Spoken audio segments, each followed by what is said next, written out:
हमने गैस खाई है तो हमारे बच्चों को भी उसका असर है। हमारे बच्चे भी काम नहीं कर पाते सही से। एक इंसान की मरने की कीमत केवल 25,000 है जमेला, और जो परिवार में रोज के खत्म हो रहा है, बीमारी से खत्म हो रहा है, अपंग बच्चे हो रहे हैं, नई नई महिलाओं की, लड़कियों की शादी नहीं होती। मैडम अगर शादी भी कर दो ना तो वो ससुराल वाले कह के भगाते, तू गैस पीड़ित है, तुझे इतने पैसे मिलने लेके आ, तो तुझे रखेंगे नहीं तो जा। हमने देखा कि हम जा रहे हैं तो हमारे पेड़ों में इंसान आ रहे थे, अब बीत के हम गिरे तो हम भी गिर गए। आकर मेरे ससुर को बता रहे कि पिताजी लाशें तो ऐसी बिछी पड़ी हैं कि लगे के जैसे कुत्ता बिल्ली पड़े हैं। 12 साल की उम्र में तो हमारा गैस लगा था, हम जब से आ रहे हैं लड़ते सब याद है हमें। हम भाग रहे थे, गैस लग रहा था, हम घर में सोए थे तो गैस लगा, एकदम से ऐसा लगा जैसे मिर्ची जला दी, धांस उड़ी। कुल मिला के हमारी स्थिति बहुत ख़राब है। मुआवजा भी हमें कुछ नहीं मिला, बस 25,000 रुपये मिले। मेरे 2 बच्चे गैस में खत्म हो गए मैडम, जवान। और आज तक कोई ना तो सही से हमें इलाज मिलता है। अस्पताल जाते हैं, सरकारी अस्पताल खोल के रखे हैं गैस पीड़ितों के लिए, वहाँ जाते हैं तो डॉक्टर हम लोग हमसे सही से बात नहीं करते, दवा गोली पकड़ा देते हैं, जाओ मोल की लेना, और सरकार से मांग करते तो सरकार पुलिस बुलाती है। जो गैस के इतने कमजोर बच्चे होगा कि वे कमा के खा नहीं सकते, वजन उठा नहीं सकते, चल सकते नहीं, तो भैया चोरी नहीं करेंगे कोई, हम तुमका मांग के नहीं खाएंगे तो क्या खाएंगे। साल 2025 की पहली तारीख, वक्त रात के 9 बजे। 12 बेहद खास और सिक्योर ट्रकों का लगभग 1 किलोमीटर लंबा काफिला कोहरे की मोटी चादर को रौंदते हुए भोपाल से रवाना होता है। दोस्तों, ये ट्रक 337 मैट्रिक टन वजनी एक खास सामान कहीं ले जा रहे हैं। इन ट्रकों को लगभग 250 किलोमीटर ट्रैवल करना है और इस काम में कोई भी लापरवाही नहीं हो सकती। दोस्तों, ये कितना इंपॉर्टेंट है आप इस फैक्ट से समझ सकते हैं कि सरकार ने इस काफिले के इजी मूवमेंट के लिए 250 किलोमीटर का एक ग्रीन कॉरिडोर तक बनाया हुआ है। काफिले के साथ 2 दर्जन से ज्यादा गाड़ियां और भी चल रही हैं इसको स्कॉट करने के लिए। ये ट्रक एमपी के भोपाल, देवास, इंदौर और धार जिलों से गुजरते हैं। तभी ये काफिला धार जिले के पीथमपुर में एंट्री करता है। यहाँ प्रशासन हर 15 मिनट में अनाउंसमेंट करता है कि सभी लोग अपने घरों में ही रहें, बाहर बिल्कुल भी ना निकलें। चप्पे चप्पे पर पुलिस का पहरा है, 50 जगह पर तो बैरिकेडिंग लगी हुई है। फाइनली काफिला एक खास जगह पर रुकता है। यहाँ कम से कम 45 स्पेशल आर्म्ड फोर्स के जवान खड़े हैं। वहीं पर एक 65 वर्ष का बूढ़ा चौकीदार भी खड़ा हुआ है। इन ट्रकों को देखते समय उसकी आंखों में घबराहट दिखती है, जैसे उसे कुछ महसूस हो रहा है। अचानक से ट्रकों की चमकती हुई हेडलाइट से उसकी आंखें बंद हो जाती हैं और ये बूढ़ा आदमी एक फ्लैशबैक में पहुंच जाता है। यह साल था सन 1969। यह साल भारत के लिए बहुत खास था।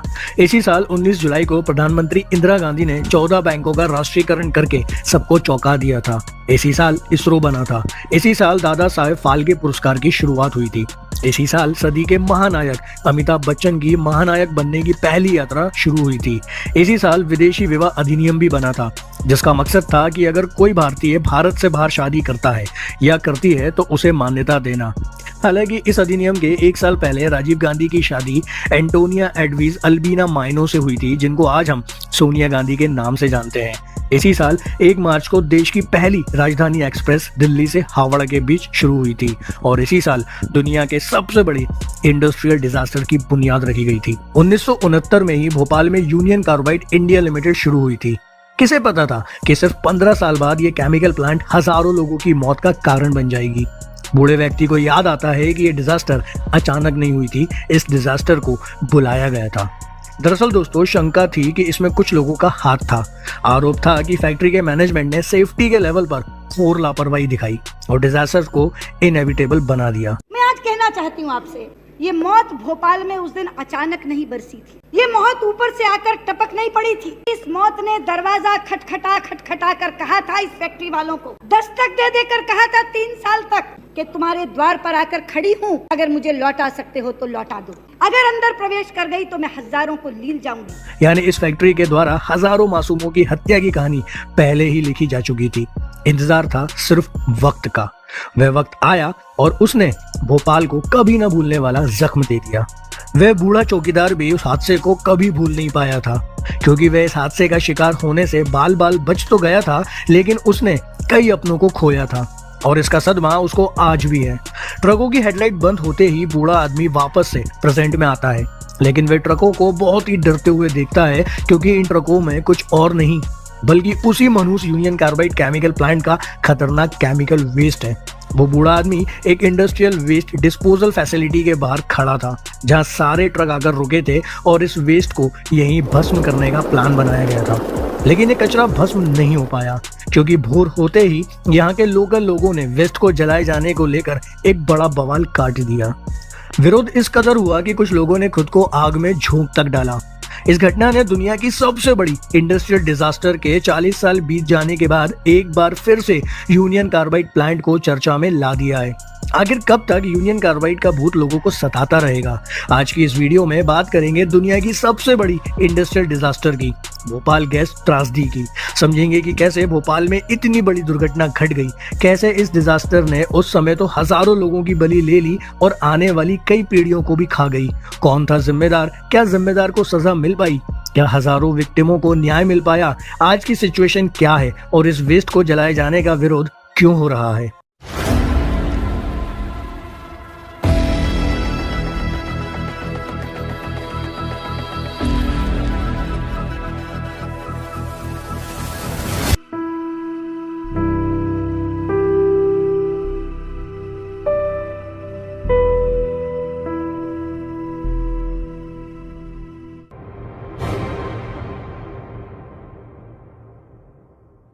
...1969 में भोपाल में यूनियन कार्बाइड इंडिया लिमिटेड यानी UCIL शुरू हुई थी। इसकी होल्डिंग कंपनी थी USA based union carbide corporation. इसके पास UCIL की 50% की इक्विटी थी।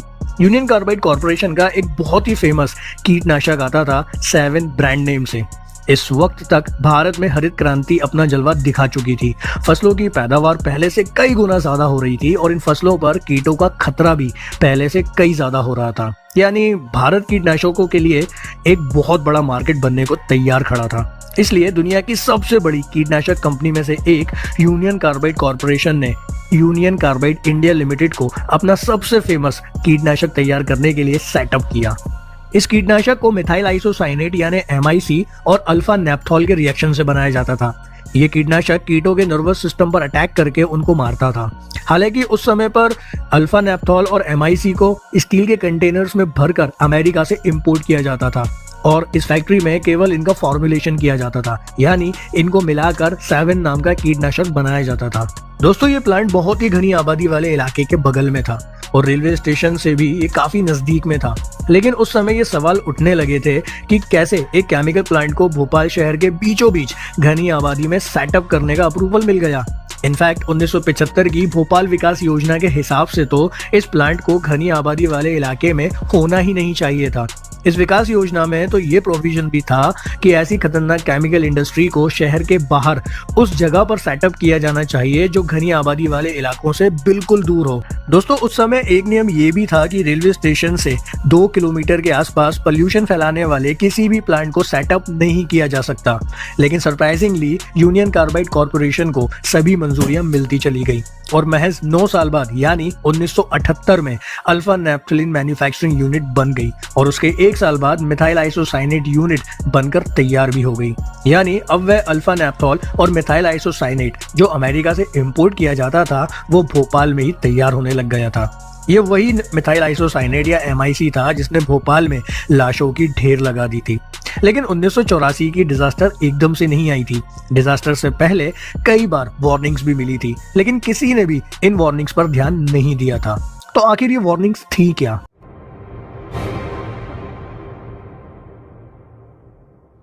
पच्चीस दिसंबर 1981 को UCIL केमिकल प्लांट में फॉस्जीन गैस लीक हुई थी। इसी लीकिंग इंसिडेंट में एक मजदूर मारा भी गया था। फिर 9 जनवरी 1982 को UCIL केमिकल प्लांट में एक और लीक की खबर आई। इस बार 25 मजदूरों को हॉस्पिटलाइज किया गया। मजदूरों ने विरोध किया, लेकिन सुनने वाला कौन था? कोई भी नहीं। UCIL केमिकल प्लांट के मिसमैनेजमेंट और लापरवाही पर अखबारों में खूब छपा, लेकिन किसी के कानों पर जूं तक नहीं रेंगी। मार्च 1982 में फिर लीक की खबर सामने आई। इस बार अमेरिका से एक टीम आई केमिकल प्लांट की सेफ्टी को ऑडिट करने के लिए। टीम ने कुल 61 खतरों की एक लिस्ट बनाई, जिसमें 30 बड़े खतरे थे और 11 खतरे तो सिर्फ MIC और फॉस्जीन यूनिट्स में थे। लेकिन कंपनी की इनसेंसिटिविटी और दादागिरी देखिए, इन खतरों को टेकल करने के बजाय सितंबर 1982 में UCIL ने सायरन वार्निंग सिस्टम से अलार्म को ही अलग कर दिया, ताकि केवल उनके वर्कर्स को ही लीक के बारे में पता चले और आसपास की लोकेलिटी में किसी भी प्रकार का पैनिक सिचुएशन ना क्रिएट हो पाए। बताइए क्या सोच रही होगी UCIL मैनेजमेंट की? यानी लीक तो होगा ही, लेकिन हम बताएंगे नहीं। यानी जानबूझकर एक बड़े डिजास्टर की नींव रखी जा चुकी थी। फिर 5 अक्टूबर 1982 को इस केमिकल प्लांट में एक और लीक हुआ, जिसके चलते आसपास की लोकेलिटी के सैकड़ों लोगों को भी हॉस्पिटलाइज कराना पड़ा।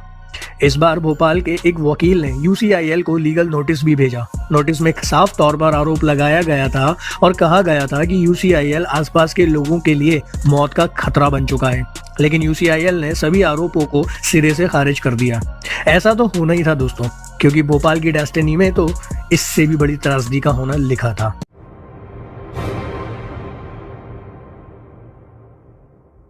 दोस्तों, वो मनहूस काली रात आने से पहले प्लांट में कुछ भी ठीक नहीं चल रहा था। इनफैक्ट UCC इस प्लांट को बंद करने की फिराक में थी। बंद इसलिए किया जा रहा था क्योंकि प्लांट घाटे में चल रहा था। माना जाता है कि प्लांट 2 कारणों से पैसे नहीं कमा पा रहा था। पहला, भारत में इकोनॉमिक एडमिनिस्ट्रेटिव चैलेंजेस और सेल्स उतनी नहीं हो पा रही थी जितनी सोची गई थी। दूसरा कारण था मैन्युफैक्चरिंग कॉस्ट बहुत ज्यादा थी। दरअसल दोस्तों, भोपाल में कीटनाशक बनाने की लागत अमेरिका में बनाने की लागत से 4 गुना ज्यादा थी। इसलिए UCIL ने प्लांट को हमेशा के लिए बंद करने और इसे भारत से बाहर सेटअप करने का फैसला किया। यानी इस समय ये प्लांट अपने आखिरी दौर में चल रहा था। इसी वजह से प्लांट का सुपरविजन और मेंटेनेंस ठीक तरीके से नहीं हो पा रहा था। हालात ये थे कि मिथाइल आइसोसाइनेट यानी MIC यूनिट में वर्कर्स की संख्या कंपनी के घाटे के चलते आधी कर दी गई थी, यानी 12 से घटाकर 6 कर दी गई थी। इस केमिकल प्लांट में एक कूलिंग यूनिट भी थी जो MIC यूनिट को ठंडा करने और काबू से बाहर जाती हुई केमिकल रिएक्शन को रोकने के लिए बनाई गई थी। ये कूलिंग यूनिट 3 महीने से बंद पड़ी हुई थी क्योंकि कंपनी के पास बिजली बिल चुकाने का बजट नहीं था। इसके अलावा MIC यूनिट का टेम्परेचर और प्रेशर बताने वाले टूल भी खराब पड़े हुए थे। इतना ही नहीं, इस समय MIC के लास्ट बैच का प्रोडक्शन चल रहा था और MIC को स्टोर करने वाला टैंक अपनी कैपेसिटी से ज्यादा भरा हुआ था। इसके अलावा ओवरफ्लो होने की सिचुएशन में यूज होने वाला स्टैंड बाय टैंक भी ऑलरेडी MIC से फुल था। एक्सीडेंट के सिचुएशन में वार्निंग देने वाला कोई भी एक्टिव अलार्म सिस्टम नहीं था। फ्लेयर टावर बंद था और वेंट गैस स्क्रबर को भी बंद कर दिया गया था। आसान भाषा में समझिए तो MIC यूनिट से निकलने वाली जहरीली गैस को जलाने के लिए एक फ्लेयर का यूज किया जाता था और विंड गैस स्क्रबर एक सेफ्टी डिवाइस था जो प्लांट के MIC यूनिट से निकलने वाली जहरीली गैसों पर कास्टिक सोडा का छिड़काव करके उन्हें इनएक्टिव बना देता था। यानी कि इस समय भोपाल एक इनएक्टिव केमिकल डेथ वेपन पर बैठा हुआ था, एक साइलेंट बम में बैठा हुआ था, क्योंकि ये जो फैक्ट्री थी ये एक साइलेंट केमिकल डेथ वेपन बन चुकी थी। लेकिन लोगों को इसकी भनक तक नहीं लगी। हालांकि 29 नवंबर 1984 तक UCC ने इस केमिकल प्लांट को डिसमेंटल करने का फैसला भी कर लिया था। फिजिबिलिटी रिपोर्ट 29 नवंबर को आ गई थी। प्लांट को डिसमेंटल करके इसे इंडोनेशिया या ब्राजील शिफ्ट करने का प्लान भी बनाया गया था। प्लांट को डिसमेंटल करने की प्रोसेस शुरू भी हो गई थी। इसके लिए जरूरी था पहले साफ सफाई किया जाना। इसलिए 2 दिसंबर 1984 को रात 8:30 बजे वर्कर्स ने MIC यूनिट के पाइप में जमे सॉलिड वेस्ट को साफ करने के लिए पानी मारना शुरू किया। MIC टैंक का वॉल्व लीक कर रहा था और यहीं से पानी टैंक में चला गया। हालांकि कंपनी मानती है कि MIC के लास्ट बैच को खराब करने के लिए वॉल्व को तोड़ा गया था और पानी डाला गया था। एक्चुअली क्या हुआ ये तो किसी को भी नहीं पता, लेकिन सच ये था कि MIC के टैंक में पानी चला गया, यानी बारूद के ढेर में चिंगारी लग गई। क्योंकि MIC और पानी के मिलने पर एक एक्सोथर्मिक रनअवे रिएक्शन शुरू होता है और इससे कुछ ही समय में टैंक का टेम्परेचर 200 डिग्री सेल्सियस पहुंच गया था, जो कि नॉर्मली 10 डिग्री सेल्सियस के आसपास होता है। यह रिएक्शन इतनी पावरफुल थी कि MIC टैंक जो कि कंक्रीट से बना हुआ था उसके चीथड़े उड़ गए और MIC हवा में लीक होना शुरू हो गई। साल 1984 दिसंबर का ठंडा महीना और तारीख लग गई थी 3री। रात 12 बजे के बाद अचानक से शोर मचना शुरू हुआ और सभी लोग बदहवास हालत में इधर से उधर भागने लगे। दोस्तों, कहा जाता है कि 1 घंटे में 30 मैट्रिक टन गैस प्लांट से लीक हो गई थी और ये बहुत ही ज्यादा जहरीली गैस थी। इसके अलावा डिफरेंट स्टडीज कहती हैं कि MIC के लीकेज से जो गैस का जहरीला बादल बना था उसमें phosgene, hydrogen cyanide, carbon monoxide और हाइड्रोजन क्लोराइड आदि जहरीली गैसेस के भी ट्रेसेस पाए गए। इन गैसों का एक दूसरे से मिलना और भी ज्यादा खतरनाक था। ये गैस प्लांट से निकलकर आसपास के एरिया में फैलने लग गई थी। ये गैस जहां भी फैल रही थी वहां कुछ ही देर में लाशों का ढेर लगना शुरू हो जाता था। इस समय लोग सो रहे थे, उन्हें नहीं पता था कि उनकी मौत रात के अंधेरे में ही लिखी हुई थी। कई लोग तो नींद में ही दम तोड़ चुके थे। इस जहरीली गैस से 24 घंटों में लगभग 3000 लोगों की जान चली गई थी और जो बचे थे वो भगवान को पूछते हैं, अपने आप को बदनसीब मानते हैं कि क्यों बच गए, क्योंकि इसके बाद उनकी जिंदगी मौत से भी बदतर हो गई। आखिर क्या हुआ था त्रासदी के बाद? दोस्तों 3 दिसंबर 1984 को हनुमानगंज थाने में एफआईआर दर्ज होती है। एफआईआर दर्ज की गई यूसीसी, यूसीआईएल और उनके अधिकारियों के खिलाफ। केस बना आईपीसी की धारा 304 ए के तहत। एफआईआर में लिखा गया, डिजास्टर के दिन 3828 लोग मारे गए, 30,000 से अधिक लोग घायल हुए और 2544 जानवर मारे गए। सोती हुई सरकार हजारों लोगों की लाशें देखने के बाद एक्टिव मोड में आई। 3 दिसंबर को ही यूसीआईएल के कुछ कर्मचारियों को गिरफ्तार किया गया। 6 दिसंबर 1984 को केस में सीबीआई की एंट्री हुई। उसी दिन मध्य प्रदेश सरकार ने भोपाल जहरीली गैस रिसाव जांच आयोग नाम से एक जांच आयोग का गठन भी किया। इसके अध्यक्ष थे मध्य प्रदेश उच्च न्यायालय के तत्कालीन न्यायाधीश NK सिंह। अगले दिन यानी 7 दिसंबर 1984 को accused number 1 Warren Anderson, accused number 2 Keshav Mahindra और अक्यूज नंबर 3 VP गोखले को गिरफ्तार किया गया। लेकिन उसी दिन इन तीनों को जमानत भी मिल गई और ये लोग रिहा हो गए। वॉरेन एंडरसन को सिर्फ 2100 अमेरिकी डॉलर में जमानत मिल गई।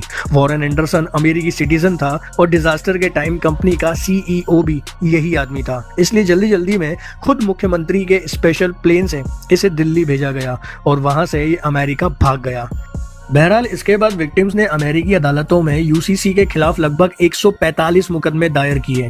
इस समय सरकार भी एक्टिव मोड में चल रही थी और विक्टिम्स की सहूलियत के लिए भारतीय संघ ने सभी विक्टिम्स की ओर से अमेरिका की अदालत में शिकायत दर्ज कराई थी। यानी अब सरकार विक्टिम्स की तरफ से खुद वादी बनकर केस लड़ने को तैयार हो गई थी। बहरहाल बाद में भोपाल में विक्टिम्स को रिप्रेजेंट करने वाले संगठनों ने यूनियन कार्रवाई के खिलाफ 10 बिलियन अमेरिकी डॉलर का डैमेज क्लेम मांगा। भारत सरकार ने भी कंपनी के खिलाफ 3.3 बिलियन डॉलर का क्लेम ठोक दिया। बाद में 1989 में कंपनी ने फाइनल सेटलमेंट या समझौते के नाम पर भारत सरकार को 470 मिलियन अमेरिकी डॉलर दिए। भारत सरकार ने इसको रिजर्व बैंक में रखवा दिया। मुआवजा तो मिल गया था, लेकिन फाइनल सेटलमेंट के नाम पर यूनियन कार्रवाई के खिलाफ आपराधिक कार्रवाई रद्द कर दी गई। इसका देश भर में व्यापक विरोध हुआ और सुप्रीम कोर्ट समझौते की समीक्षा करने पर सहमत भी हो गया था। बाद में 5 फरवरी 2001 को खबर आई कि एक दूसरी बड़ी कंपनी डॉ केमिकल ने यूसीसी को खरीद लिया है। हालांकि त्रासदी से जुड़े कई मामलों का अभी तक कोई निपटारा नहीं हो पाया है। भारत और अमेरिका में इससे जुड़े कई मामले आज तक लंबित चल रहे हैं। इसी बीच पिछले साल खबर आई थी कि एक्यूज नंबर 1 वॉरेन एंडरसन अब इस दुनिया को अलविदा कह गए। लेकिन दुख इस बात का है कि आज भी दुनिया को साफ तौर पर यह पता नहीं चल पाया है कि आखिर ये डिजास्टर कैसे हुई थी। भोपाल गैस त्रासदी में मारे गए लोगों की संख्या के बारे में अलग अलग अनुमान हैं। आधिकारिक तौर पर सरकार बताती है कि इस त्रासदी में 3787 लोगों की एक झटके में मौत हो गई थी। वहीं 8000 लोग 2 हफ्ते के अंदर मारे गए थे और उसके बाद 8000 या उससे ज्यादा लोग गैस से हुई दूसरी बीमारियों से मर गए। हालांकि दूसरी एजेंसियां मानती हैं कि अभी तक गैस के असर से 25,000 के करीब लोग मारे जा चुके हैं। इसके अलावा 5 लाख से ज्यादा लोग हेल्थ रिलेटेड इश्यूज और विकलांगता से प्रभावित हैं।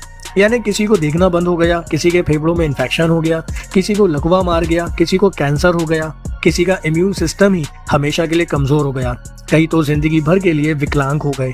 कई लोग मरे तो नहीं, लेकिन उनकी जिंदगी मरे हुए से बदतर हो गई। दोस्तों सबसे अनफॉर्चुनेट वो बच्चे थे जो अपनी माँ की कोख में थे।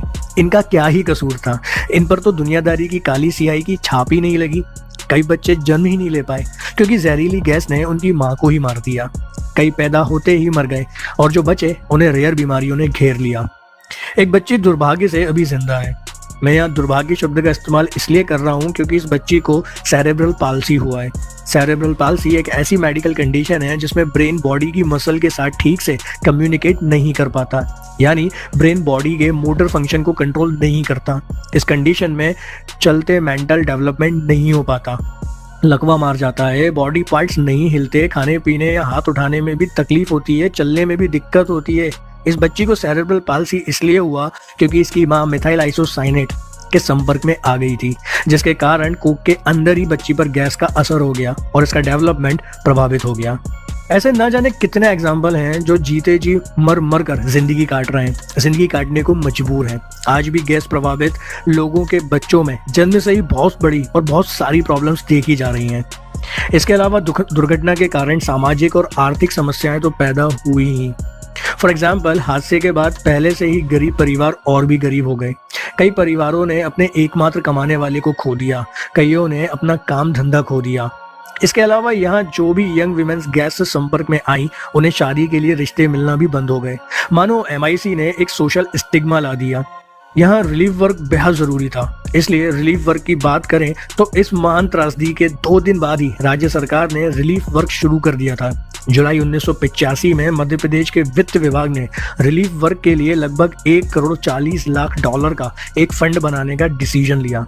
भोपाल गैस त्रासदी राहत एवं पुनर्वास विभाग के अनुसार अक्टूबर 2003 के लास्ट तक 5,54,895 प्रभावित लोगों को और 15,310 मृत लोगों के परिवारों को मुआवजे का कुछ हिस्सा दिया जा चुका है।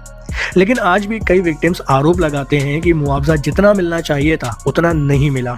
दोस्तों, हमने देखा कि भोपाल में यूनियन कार्बाइड प्लांट ने कैसे मौत का तांडव खेला, लेकिन अब पीथमपुर वाले डरे हुए हैं कि उनका शहर अगला भोपाल ना बन जाए। आखिर ऐसा क्या हो गया दुर्घटना के बाद? लगभग 40 सालों से यूनियन कार्बाइड प्लांट टूटी फूटी कबाड़ हालत में वहीं पड़ा हुआ था। यह पर्यावरण के लिहाज से बहुत खतरनाक है। प्लांट के मलबे के कारण इलाके का पानी दूषित हो गया है। देखिए, सितंबर 1998 में यहाँ सरकार द्वारा आसपास के रिहायशी इलाकों में सरफेस वाटर या ग्राउंड वाटर ना पीने की वार्निंग दी गई थी। इनफैक्ट नवंबर 1999 में ग्रीन पीस नामक एक इंटरनेशनल ऑर्गेनाइजेशन ने प्लांट साइट विजिट की थी और आसपास के इलाकों के मिट्टी और पानी के सैंपल की जांच की थी। जांच की रिपोर्ट में बताया गया था कि कीटनाशक को टूटे हुए टैंक से लीक होते हुए जमीन पर गिरते हुए देखा गया है और हैवी मेटल्स और दूसरे केमिकल पोल्यूटेंट्स के कारण वाटर सप्लाई हैवीली पोल्यूटेड पाई गई है। यानी इनकी रिपोर्ट के मुताबिक यहाँ का ग्राउंड वाटर भी जहरीला हो चुका था। ये बात आज से लगभग 25 साल पहले की है, लेकिन लोगों के मन में इस त्रासदी का डर इतना हुआ है कि आज भी यहाँ के लोग बोरिंग का पानी नहीं पीते। लोगों को पाइप के जरिए साफ पानी पहुंचाया जाता है। दोस्तों, भोपाल के लोगों के मन में यूनियन कार्बाइड प्लांट के वेस्ट को लेकर डर बैठा हुआ था। यह वेस्ट भोपाल के सीने में एक बोझ बनकर बैठा हुआ था। लेकिन अभी कुछ दिनों पहले ही हाईकोर्ट के आदेश पर एक डिसीजन लिया गया कि इस कचरे को पीथमपुर ले जाया जाएगा और वहां इसे जलाया जाएगा। बस यहीं से बवाल और विरोध शुरू हो गया। MP सरकार का कहना है कि हमने इस मामले की एक्सटेंसिव स्टडीज करवाई हैं और सभी स्टडीज में यह बात सामने आई है कि 40 साल पुराने वेस्ट में लगभग 60% धूल और 40% नेपथॉल 7 है और पिछले कई सालों में अपनी सारी टॉक्सिसिटी को खो चुका है। अब क्योंकि त्रासदी को 40 साल हो चुके हैं, इसलिए ये वेस्ट काफी हद तक डिग्रेड हो चुका है और अब ये किसी के लिए कोई खतरा नहीं है और इसको भस्म करके खत्म किया जा सकता है। दोस्तों, ऐसा भी नहीं है कि ऐसा पहली बार हो रहा है। सुप्रीम कोर्ट ने 2014 में यूनियन कार्बाइड का 10 मेट्रिक टन वेस्ट को जलाने का अप्रूवल दिया था। इसके बाद सरकार ने वेस्ट जलाने के बाद 17 जगहों का सर्वे किया था और वहां से मिट्टी और पानी के सैंपल्स भी लिए थे। पाया गया था कि कहीं पर भी कोई टॉक्सिसिटी नहीं है, किसी भी प्रकार का कोई जहरीलापन नहीं है और इसी आधार पर इस बार भी वेस्ट को जलाने का प्लान था। सरकार कह रही है कि पहले थोड़ा वेस्ट जलाया जाएगा, फिर राख को चेक किया जाएगा कि इसमें कुछ हानिकारक तत्व बचा तो नहीं है। इसके अलावा यहाँ धुएं को फिल्टर करने की भी बात की जा रही है। अगर सब कुछ ठीक रहा तो 3 महीने के भीतर ये वेस्ट भस्म कर दिया जाएगा। लेकिन पीथमपुर वाले लोग सरकार की इस बात को मानने को बिल्कुल भी तैयार नहीं है। आखिर क्या बोल रहे हैं विरोध में लोग? दोस्तों, कई सोशल वर्कर तर्क दे रहे हैं कि इस 337 मैट्रिक टन केमिकल वेस्ट को चूने के साथ जलाया जाएगा। इससे पीथमपुर की हवा खराब होगी और इसके बाद इस प्रोसेस से फर्दर 900 टन और वेस्ट जनरेट होगा। फिर इस वेस्ट को जमीन में दफनाया जाएगा, जिससे जमीन भी खराब होगी। सोशल वर्कर सरकार से यह भी पूछ रही है कि आखिर सरकार इस वेस्ट को जलाने के पीछे क्यों पड़ गई है। एक मुद्दा जलाने की कॉस्ट को लेकर भी उठ रहा है, क्योंकि 2005 में इस वेस्ट को जलाने की कॉस्ट थी 14 रुपए 80 पैसे प्रति किलोग्राम, पर अब ये कॉस्ट बढ़कर हो गई है 3700 रुपए प्रति किलोग्राम। जनता पूछ रही है कि इतना रेट कैसे बढ़ गया। लोग ये भी कह रहे हैं कि वेस्ट जलाने के पीछे यूनियन कार्बाइड प्लांट के लैंड को रिक्वायर करने की मंशा है, क्योंकि आज की डेट में इस जमीन की कीमत करीब 500 करोड़ रुपए से भी ज्यादा है। जब सरकार कह रही है कि इस वेस्ट से कोई भी खतरा नहीं है, तो इसको भोपाल में ही क्यों नहीं रहने देते? क्या माजरा है? कुछ लोग ये भी कह रहे हैं कि भोपाल के वेस्ट को पीतमपुर पर क्यों लादा जा रहा है? सरकार क्यों नहीं यूनियन कार्बाइड या डो केमिकल्स पर दबाव बना रही है ताकि वे इसे वापस ले जाएं? भाई, जिसका रायता है वही समेटे ना। अगर ये कंपनियां सरकार का कहना नहीं मानती तो क्यों नहीं इनके कामकाज को भारत में बैन कर दिया जाए? हालांकि सरकार कह रही है कि मिस पब्लिसिटी और फेक न्यूज के चलते पीथमपुर में विवाद की सिचुएशन खड़ी हुई। इनफैक्ट हाई कोर्ट ने खुद मीडिया को सख्त हिदायत दी है कि इस मामले में कोई भी फर्जी खबर ना चलाए। सरकार कह रही है कि हमने बहुत प्रिकॉशंस लिए हैं ताकि इस प्रोसेस से किसी को कोई भी नुकसान ना हो, लेकिन आम जनता डरी हुई है। डरे भी क्यों ना? 3 दिसंबर 1984 की डरावनी और दर्द भरी याद सभी को है। कमेंट करके बताइएगा कि आपके हिसाब से क्या होना चाहिए। वेस्ट को जला देना चाहिए, वापस भोपाल भेज देना चाहिए, या डो केमिकल्स पर दबाव बनाना चाहिए ताकि वो इसे डिस्पोज करें। ऐसे ही अमेजिंग और इंटरेस्टिंग फैक्ट्स जानने के लिए मेरे चैनल को सब्सक्राइब करें, बेल आइकन को हिट करें। वीडियो पसंद आया हो तो लाइक करें, दोस्तों के साथ शेयर करें। Thank you.